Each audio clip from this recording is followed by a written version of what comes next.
When fishing big streams and rivers, my setup differs slightly to what I usually use when I'm fishing lakes.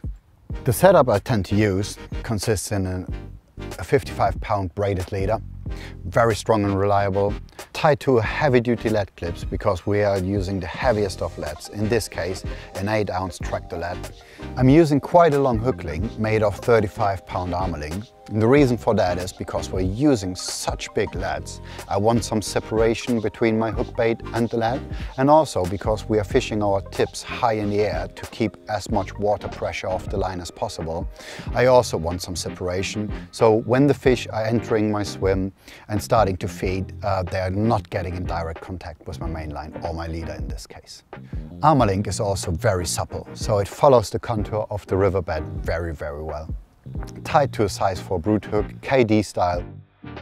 This is very easy to do, so if I have to change my rigs, which is often the case when you're fishing rivers, I don't have to mess about with complicated rigs, just very easy. And also it gives the hook an aggressive angle because I tend to find that the fish in the rivers feed very aggressively, and I just got better hooking ratio using this kind of rig.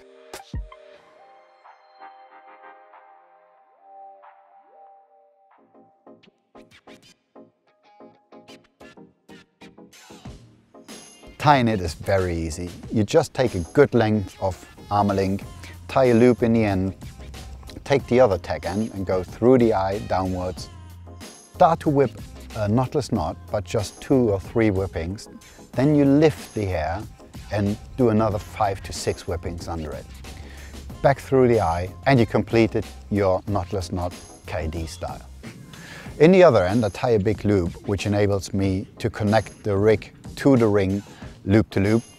Again, this is all for speed, so when I'm getting bites or getting bream or barbel at the night, I can easily change my rigs and go back to fishing. As I mentioned before, I fish this on a lead clip setup. So I attach the braided leader to the swivel with a grinner knot.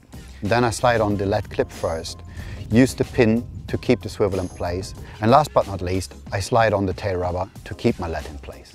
The tail rubber of the heavy-duty lead clip is mega tough, so you can easily cast the heaviest of leads without them coming off at the cast. And also, when your lead gets moved around, which can still happen when you have heavy ships traveling by, you will never find that your lead is coming off just because your lead clip gets moved around by the stream. Despite this, under pressure, if your lead would get snagged or you're hooked into a fish, your lead comes off quite easy.